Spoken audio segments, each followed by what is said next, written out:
Have any of you ever had suicidal thoughts in your life? The bravest thing that I ever did was continuing my life when I wanted to die. The bravest thing that I ever did was continuing my life when I wanted to die. Don't be shocked. These aren't my words. These are the words of Juliette Lewis, an American actress.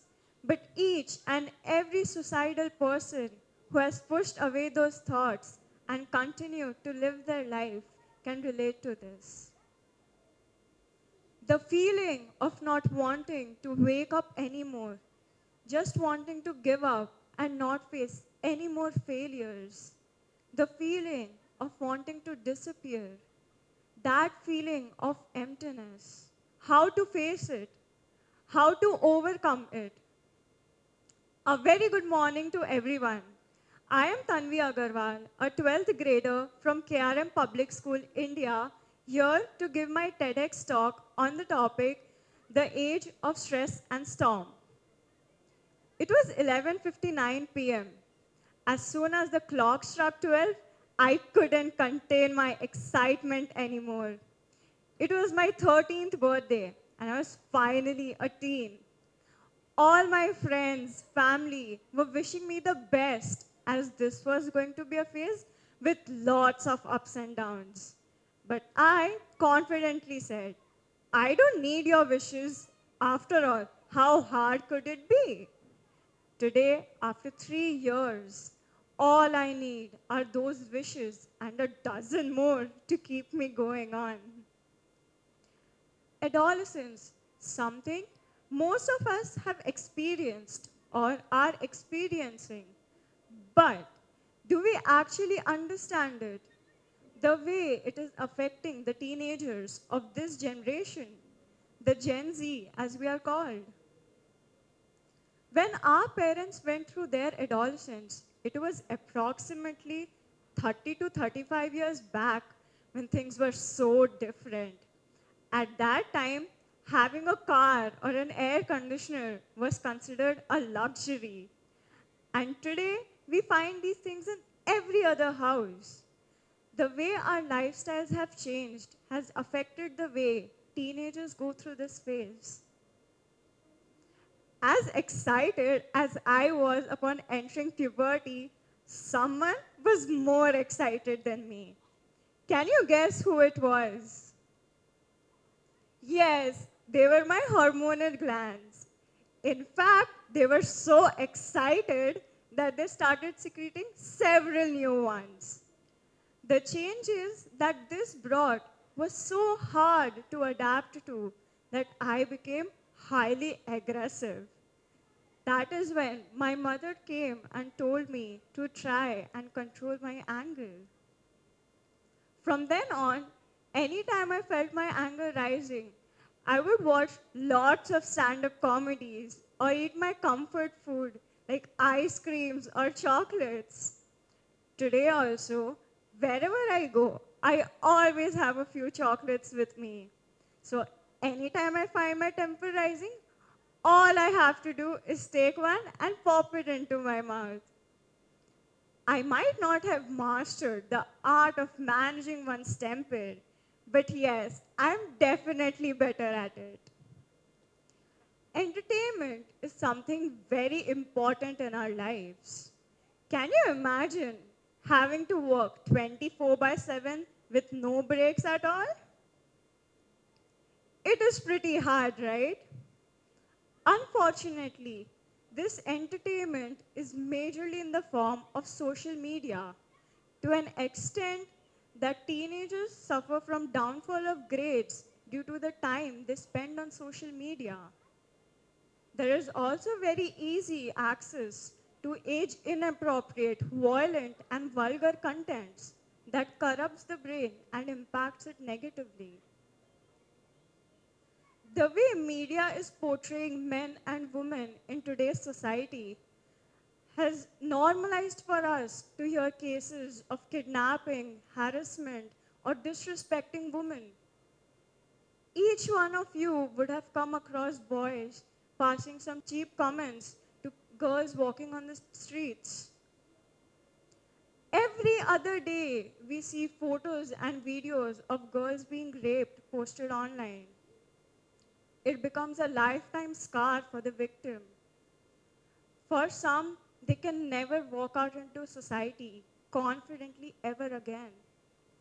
And something that ending their life is the much better option than going through the traumatic experiences. The portrayal of the so-called happy and perfect life has made us highly insecure about us. Why is it that a slim hourglass figure, high expensive branded items, going out every other day, something that makes us feel content and happy? We have idealized these false standards so much that we do not understand the difference between what is realistic and unrealistic anymore. Teens are often found to imitate their favorite social media influencers without understanding that everyone has their own circumstances. Instead, they choose to live in the fantasy world they create around themselves. Teens are often found to suffer from mental health disorders due to the influence of social media. There was a girl who had overcome biological problems, parental abuse, and whatnot at the mere age of 7. But one thing she could not overcome was cyberbullying. She was 16 when her friends took to body shaming her and posting rude memes about her on various social media platforms. They went to the extent of spamming her messages with comments suggesting to kill herself. Unfortunately, the girl went into depression and ended her life. Do you think she could have been saved? She could have overcome her depression? I guess we'll never know. Upon conducting a survey among my friends on social media and its influence on adolescents, I found out that around 50% of my friends spent 2 to 3 or more hours on social media on a daily basis. And a majority of them found their daily life being hampered due to this. When I asked their reviews on the influence of social media, majority responses that I got was how influential, how addictive it is, that it is leading to the development of superiority and inferiority complexes among children our age. This survey helped me understand how bad of an influence is social media on today's youth. Its influence is also seen in the rising amount of youths indulging in substance abuse. A teen's brain is very manipulative and gets easily susceptible to these things. Substance abuse is something that starts as a one-time thing, and before you know it, it is already an addiction. According to the World Health Organization, more than a quarter of all adolescents worldwide are today currently indulged in alcohol.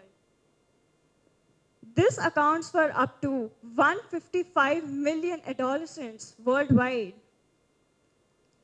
Cannabis is the most widely used psychoactive drug among adolescents. Mental health is very important and gets easily affected in teenagers. We have idealized these false standards so much that we are masking our true identities, leading to the development of mental health problems.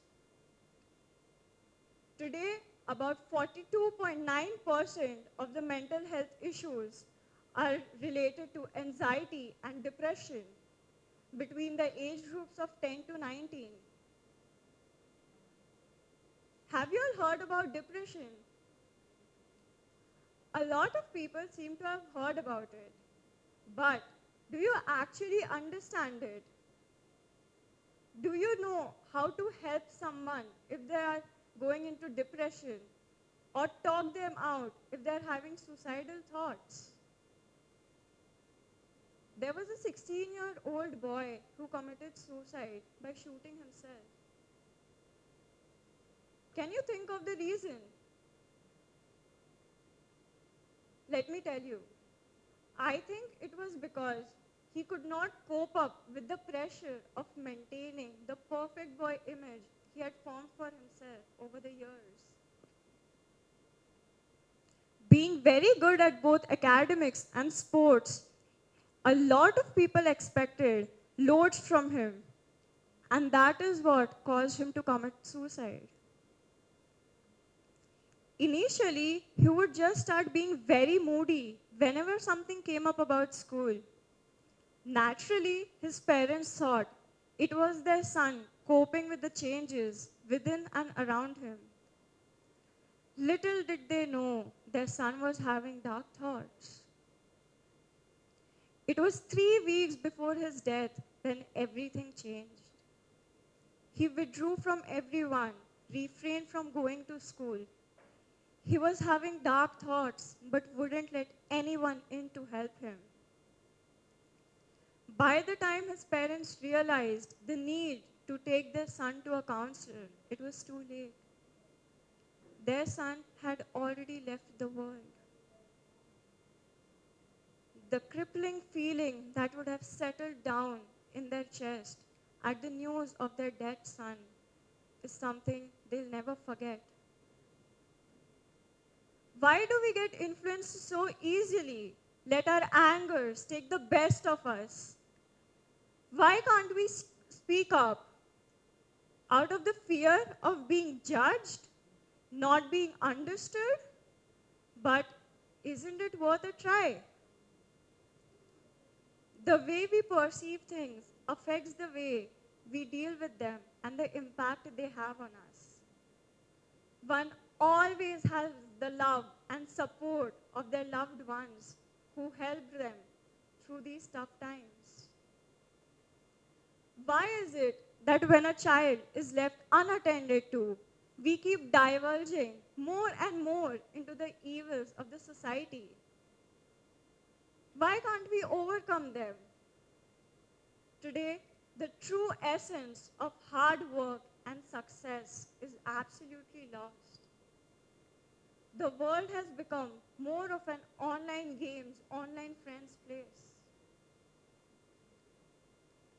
As much as the love and support of our elders is important, it's important that we face our struggles on our own.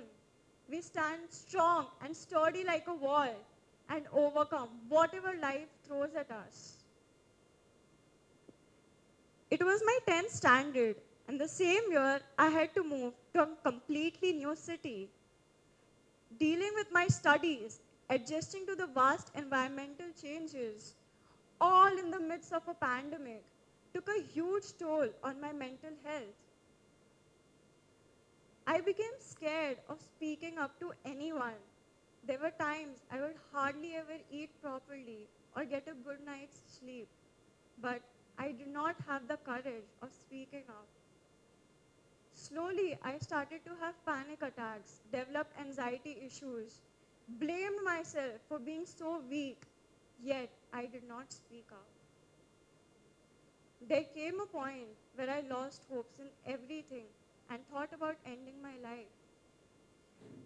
It was during these times when I wrote a few lines I would like to share with you.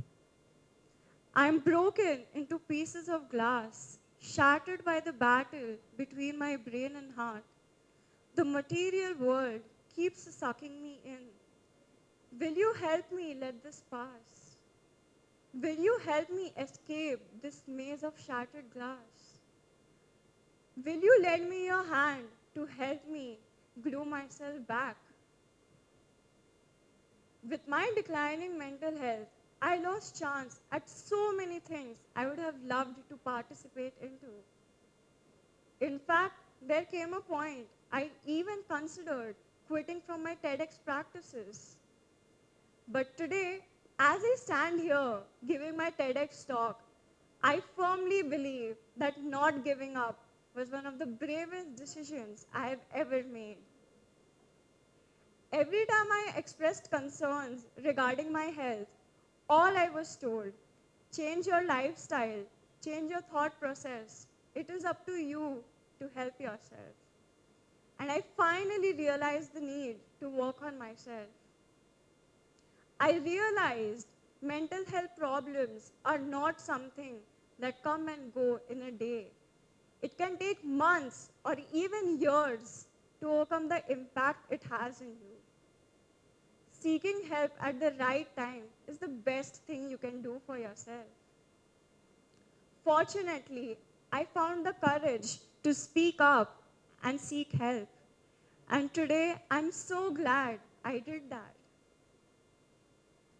There are so many real life examples of people who faced struggles at a very young age, but they overcame them and today are highly successful in life. Kate Foster, a dedicated gymnast, she was 7 when she started her training. Unfortunately, at the age of 12, she lost her left leg to leukemia. All her hopes were shattered. But she came back strong and started her training again, and today is a very successful and amazing gymnast. Devabandhan Patnaik, a boy hailing from Kolkata, India, he was in class 8 when he was discovered to have a brain lesion. In a span of 3 days, he had to go through 2 major brain surgeries. About 6 to 7 months after his surgeries, he was not even able to walk or hold a pen. And his dream was to ace his class 10 board exams. It was his pure hard work and resilience that helped him ace his board exams. Praful Billore, a bachelor hailing from Madhya Pradesh, India, he wanted to clear his CAT exam and get admission to top MBA colleges like IIM. After several attempts, he was unsuccessful in doing so and was forced to take up admission in a college that he did not want to go to by his parents. He had to give up after some time and drop out. After lots of initial struggle, he finally opened his own tea stall, named as the MBA Chaiwala. He ignored all the criticism from his family, his friends, and today the MBA Chaiwala is known worldwide and is highly respected among everyone. As someone who started this tea stall with a minimal amount of rupees 8,000, today the MBA Chaiwala's turnover is rupees 4 crores. These are just a few examples from the millions out there that teach us to be strong and face our challenges in life. Teenage phase is the most critical phase in everyone's life. This is when you are expected to develop in terms of learning, in terms of growth, while coming in terms with who you are and where you are headed to in life. The answers to these often lie in the spiritual world. Spirituality is the art of bringing us to the inner calm, the inner peace, and help us in the journey of life. Meditation is that practice that helps us find the inner peace and leads us on the path of self-discovery. Positivity during our hard times is the most uplifting and empowering thing that helps us endure the pain and also keeps in our mind all the blessings that we have. Today, if I had to rephrase the lines I wrote previously on a positive note, it would be like, I have now glued myself back, not with the hand that was lent to me, but with the courage that was hidden in me. Nothing can ever break me, crush me, or push me back again. And if anything ever even tries to, all it will get is a big punch in the face. The feeling of not wanting to wake up anymore, just wanting to give up, not face any more failures, that feeling of emptiness. Let's face it, let's overcome it. Life is a battle, not between us and others. It's a battle between us, our feelings, our emotions. Let's face them. Let's be the writers of our own stories and not let the society be the editors. Thank you.